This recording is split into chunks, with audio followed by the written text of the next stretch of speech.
Hi everyone, so this is Khushi, and today we'll be studying the doctrine of single Renovoy and double Renovoy. Okay, these concepts are very important and also very confusing, so please listen carefully. Okay, let's start. First, we'll study single Renovoy or remission. So, in single Renvoy, a judge of a country is faced with conflicting rules of his country and sends the case to the foreign country. But according to the law of that country, the case is referred back to his country, and his country accepts sub reference and applies the law of his country. Now let's understand what exactly does this mean. तो अब जैसे कि अभी तक हम लोगों ने पढ़ा है, मैं वही फ्रेंच कपल वाला एग्जांपल लूँगी जो इंग्लिश कोर्ट में आए थे अपने डिवोर्स के लिए. ओके, सो अगर कोई इंग्लिश कोर्ट है, अब इन्होंने पहला स्टेप अपना कर लिया. ओके, जुरिस्डिक्शन इस्टेब्लिश कर लिया. उसके बाद फिर कैरेक्टराइजेशन का इशू आया. कैरेक्टराइजेशन में इन्होंने लीगल कैटेगरी डिटरमाइन कर ली इशू की. उसके बाद रेनवॉय का कॉन्सेप्ट आता है. जज के सामने ये इशू आया, ओके, कि कैसे अप्लाई होगा या कुछ भी इशू हुआ जज के सामने, तो जज जो है इस केस को उस फॉरेन कंट्री जो यहाँ पे है फ्रांस, उसे भेज देगा ये case. Okay, sends the case to the foreign country, but according to the law of that country the case is referred back to his country. अब इस कंट्री के लॉ के अकॉर्डिंग अगर ये केस वापस यहाँ पे रेफ़र बैक हो रहा है इंग्लिश कोर्ट के पास, तो ये कोर्ट वो रेफरेंस को एक्सेप्ट कर लेगी और अप्लाई करेगी अपने कंट्री का लॉ. जैसे कि हमने अभी थोड़ी देर पहले इटली वाले एग्जाम्पल में भी देखा था कि एक ब्रिटिश नेशनल था जिसकी कुछ प्रॉपर्टीज़ डिस्ट्रीब्यूट होनी थी. तो ब्रिटिश ने इंग्लिश कोर्ट ने पहले ये केस रेफ़र किया इटली को देन रियलाइज़ हुआ कि इनका जो सक्सेशन का इशू है वो गवर्न होता है नेशनैलिटी से. सो इन्होंने केस वापस कर दिया, रेफ़र कर दिया ब्रिटिश कोर्ट को, इंग्लिश कोर्ट को. ना इंग्लिश कोर्ट अपने जो लॉज है उनको अप्लाई कर सकती है और वैलिडेट कर सकती है जो भी डॉक्यूमेंट्स हैं उनको. Okay, this is single renvoi. देखो एक सिंगल लूप क्रिएट हो रहा है, यहाँ से यहाँ फिर यहाँ से यहाँ. Okay, like this, A to country B and from country B back to country A. ये बिल्कुल सिंपल सा कॉन्सेप्ट है, इसमें कोई कन्फ्यूजन नहीं होनी चाहिए. एंड लेट्स स्टडी इसका एक landmark case, Forgo's case. So what are the facts of the case? Forgo, a Bavarian national, died intestate in France where he lived since the age of 5. Okay, forgo nationality थी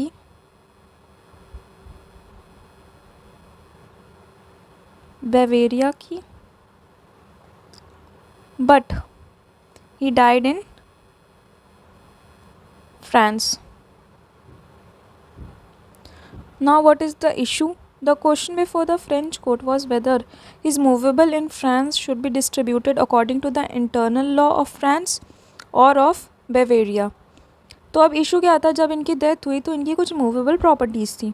अब ये movable properties कौन से law से govern होंगी, ये question था.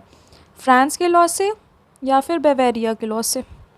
Collateral relatives were entitled to succeed by Bavarian law, but under the French law the property passed to the French government to the exclusion of collaterals. अगर बेवेरिया law के according follow होता तो जो property है relatives के पास जाती, but अगर French law follow होगा तो जो प्रॉपर्टी है वो फ्रेंच गवर्नमेंट के पास चली जाएगी. अब देखते एग्जैक्टली हेल्ड क्या हुआ था इस कोर्ट में. तो French private international law referred the matter to Bavarian law since Forgo was Bavarian by nationality. अब फ्रेंच प्राइवेट इंटरनेशनल लॉ के अकॉर्डिंग नेशनैलिटी के बेसिस पे डिटरमाइन होना चाहिए, इसलिए इन्होंने ये मैटर बेवेरिया को रेफ़र कर दिया. Okay, however Bavarian private international law referred it back to French law because according to Bavarian law succession was govern by the law of the place where the deceased was domiciled, in this case France. अब देखो Bavaria जो था उनके private international law के according जो succession है वो govern होगा by the law of the place where the deceased was domiciled. तो इन्होंने वापस उसे फ्रांस में रेफ़र कर दिया। ओके, तो पहले फ्रांस ने बेवेरिया को और फिर बेवेरिया ने वापस फ्रांस को। The French court of cassation accepted this referral and applied French law to the succession. तो इन्होंने एक्सेप्ट कर लिया और उन्होंने फ्रेंच लॉ अप्लाई कर दिया सक्सेशन पे, जिसका लीगल इफेक्ट क्या था? Under French law the property pass to the French government rather than to forgo's collateral relatives. Okay, this is an example of single renvoi where the reference is merely from country A to country B and back from country B to country A. Now let's see more characteristics of this theory. The key characteristic of single renvoi is that there is only one back and forth reference. The court of the original jurisdiction, for example here France is the court of original jurisdiction, accepts the referral back from the foreign jurisdiction in case बेवेरिया, मतलब France जो कि original jurisdiction थी जिसकी, उन्होंने पहले refer किया बेवेरिया को, okay, और जिन्होंने इनको फर्दर रेफरल बैक किया। Conclusion, in single renvoi the loop is simple, one referral back to the original country which then applies its own internal law. The foreign law, Bavarian law in this case, is only consulted to confirm that it refers the case back. तो इसमें simply इन्होंने refer किया इनको और इन्होंने वापस इनको refer back किया और इन्होंने अपना इंटरनल लॉ लगाया। बिल्कुल सिंपल है सिंगल रेनवॉय का concept. Okay, now let's study double renvoi or total renvoi. It is also called the foreign court theory or doctrine of double renvoi or English doctrine of renvoi. It is a legal doctrine that involves a court applying the law that another court would apply to a case if the case were brought before it. The purpose of total renvoi is to achieve the consistency in the resolution of a case regardless of which country's court the case is transferred to. Okay, तो इसमें देखो क्या होता है कि ए के पास कोई case आया, ए ने रेफ़र किया बी को ये केस, और फिर वापस जब केस इनके पास आया तो ये अपना इंटरनल लॉ ना लगा के बी कंट्री का इंटरनल लॉ लगाएंगे एज इफ़ बी कंट्री ही वो लॉ अप्लाई कर रहे हो in the same manner. Okay, here in the country A applies the law that the court of country B would apply as if the matter was before it. Collier versus Revas is an landmark case in this problem of double renvoi. The facts of the case is that a British subject who according to English law domiciled in Belgium at the time of his death had executed 7 testamentary instruments, a will and 6 codicils. The will and 2 of the codicils had been executed in accordance with the formalities required by the Belgian internal law. तो एक British man है, इसने total 7 instrument टेस्टामेटरी instruments create किए थे, जिसमें से एक will थी और 7 इसके अमेंडमेंट्स थे, 6 इसके अमेंडमेंट्स थे. ओके, 6 डॉक्यूमेंट्स थे जो अमेंड कर रहे थे उस विल को, जिन्हें कॉडिसल्स कहते हैं. The will and 2 of the codicils had been executed in accordance with the formalities required by the Belgian internal law. अब इन 6 में से 2 जो है वो बेल्जियन लॉ के अकॉर्डिंग वैलिड थे और विल भी बेल्जियन लॉ के अकॉर्डिंग वैलिड थी. Okay, the remaining 4 codicils, though formally valid according to the Wills Act 1837, were not made in the form required by the Belgian internal law. जो बाकी 4 थे out of the 6 वो valid नहीं थे according to the Belgian international law. Okay, these were valid under the law of UK. So according to the Belgium law the testator never acquired a domicile in that country since he had not obtained the necessary authorisation of the government. तो ये क्यों valid नहीं था Belgian law के according? क्योंकि इन्होंने properly domicile acquire नहीं की थी. इनका प्री कंडीशन था कि ऑथराइजेशन मिलना चाहिए गवर्नमेंट के थ्रू, तब इनको डोमिसाइल मिले, कि जो कि उन्होंने एक्वायर नहीं की, इसलिए बाकी 4 को वैलिड नहीं माना गया according to Belgian law. Now let's see what the legal issue is. The question was whether the instrument could be admitted to probate in England और नॉट. तो इंग्लैंड में ये वैलिडेट हो सकता है या नहीं, ये क्वेश्चन था. सो लेट्स सी एग्जैक्टली हो क्या रहा है कि इंग्लिश कोर्ट के पास ये एक मैटर आया. एक ब्रिटिश सब्जेक्ट है, ब्रिटिश सब्जेक्ट, ये ब्रिटिश लॉज के अकॉर्डिंग डोमिसाइल था बेल्जियम में, बट बेल्जियम के अकॉर्डिंग ये डोमिसाइल नहीं था बेल्जियम में. ओके, इन्होंने टोटल 6 कॉडिसिल्स +1 विल क्रिएट की थी. तो इन्होंने टोटल 7 टेस्टामेटरी डॉक्यूमेंट्स क्रिएट किए थे, out of which Belgian law के अकॉर्डिंग 2 वैलिड थी प्लस विल वैलिड थी. ओके, अदर 4 वैलिड नहीं थी क्योंकि इनके पास डोमिसाइल नहीं था, एज इन्होंने परमिशन ऑथराइजेशन नहीं ली थी गवर्नमेंट की. तो क्वेश्चन था कोर्ट के सामने कि इन्हें वैलिडेट कर सकते हैं या नहीं कर सकते इंग्लैंड में. Let's see the analysis. At the first instance the case was decided by English court as the cause of action arose in England, but the internal law of England can not be applied because he was not domiciled in England. तो पहले तो case आया English court के सामने, तो cause of action यहाँ पे arrows हुआ, तो इन्होंने अपना लॉ लगाने का ट्राई किया. But according to England's internal law it can not be applied because the person was not domiciled in England. So English private international rule was applied and an imaginary transfer of the case came into existence. Since internal law could not be applied, the court applied its international law and an imaginary transfer of the case came into existence. The case was transferred to Belgian judge. The Belgian judge examination of the case resulted in understanding that the person's domicile was not recognized in Belgium and hence the internal law of Belgium could not be applied. अब यहाँ पे internal law नहीं apply हो सकता था क्योंकि वो उसका डोमिसाइल जो है रिकोगनाइज ही नहीं होता गवर्नमेंट के द्वारा, क्योंकि उन्होंने कोई ऑथराइजेशन नहीं लिया था गवर्नमेंट से. Hence the case was subjected to the application of Belgian private international law and was referred to the British law and the internal law of the England was applied. So again इनको realise हुआ कि ये internal law नहीं apply कर सकते, फिर इन्होंने अपना प्राइवेट इंटरनेशनल लॉ अप्लाई किया और केस रेफ़र बैक कर दिया इंग्लैंड को. अब इंग्लैंड कैसे अप्लाई करेगा ये केस? तो England will apply the case by keeping in mind the rules of Belgian. Okay, Belgian law के अकॉर्डिंग जो इंग्लिश कोर्ट है वो उस रूल्स को अप्लाई करेगी इस पर्टिकुलर केस में. So in this case, the court applied the foreign law, Belgian law, but the foreign private international law referred the case back to the law of the original forum, that is England.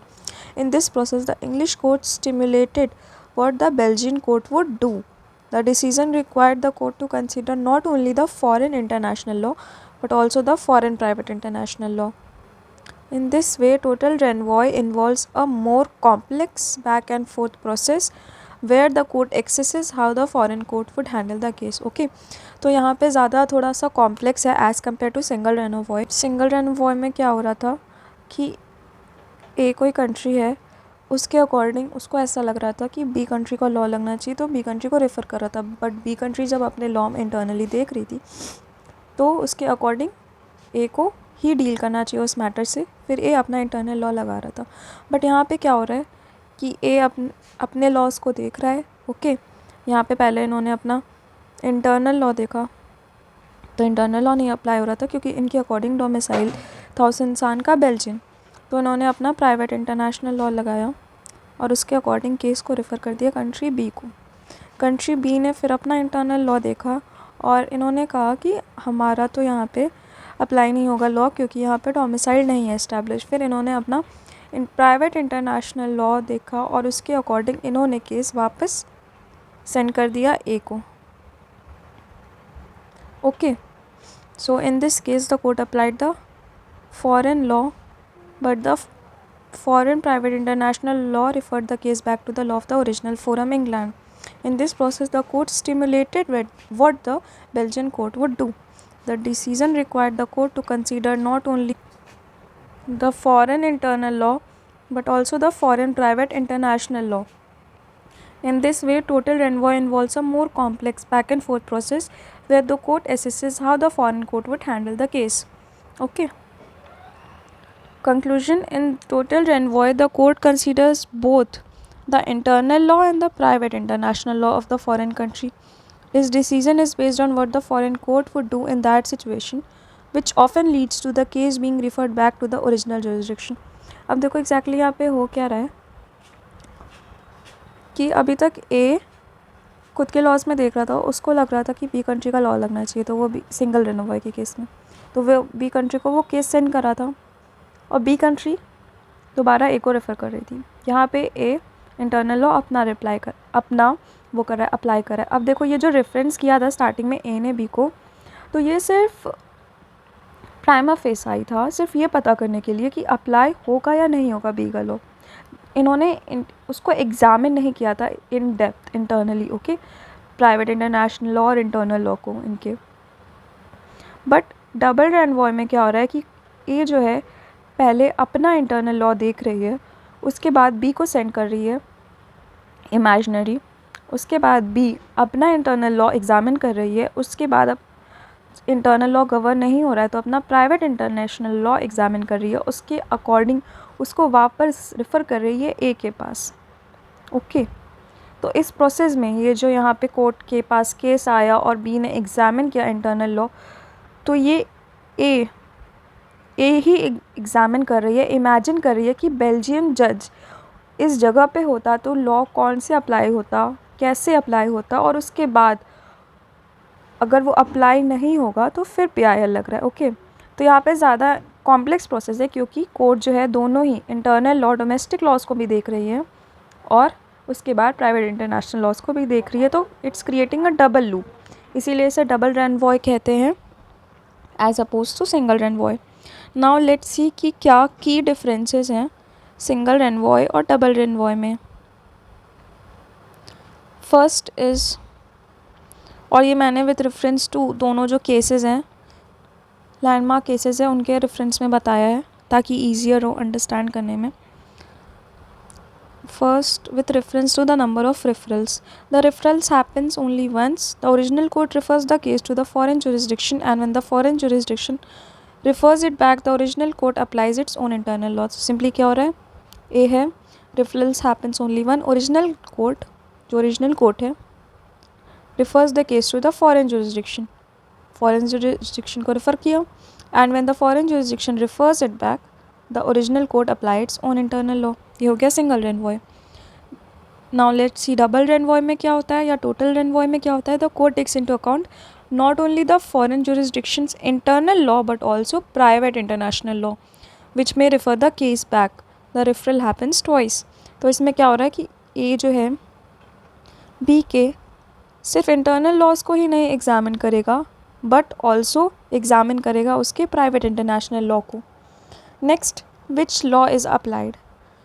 The original court ends up applying its own internal law after the foreign court refers the case back. यहाँ पे own internal law लग रहा है. और total renvoi में क्या हो रहा है, the court might apply either the foreign law or its own internal law depending on how the foreign court would have handled the case. Okay, तो अब ये बी की जगह पे खुद को रख रहे हैं और एग्जामिन कर रहे हैं कि केस वो कैसे जज करेंगे और उसके बेसिस पे अगर उनका इंटरनल लॉ अप्लाई हो रहा है ए कंट्री का तो वो अपना इंटरनल लॉ अप्लाई करेंगे, अदरवाइज़ बी कंट्री का अप्लाई करेंगे. Now let's see the third one, complexity. It is simpler because it only involves one back and forth referral between the jurisdictions. The court does not need to stimulate the actions of the foreign court in detail.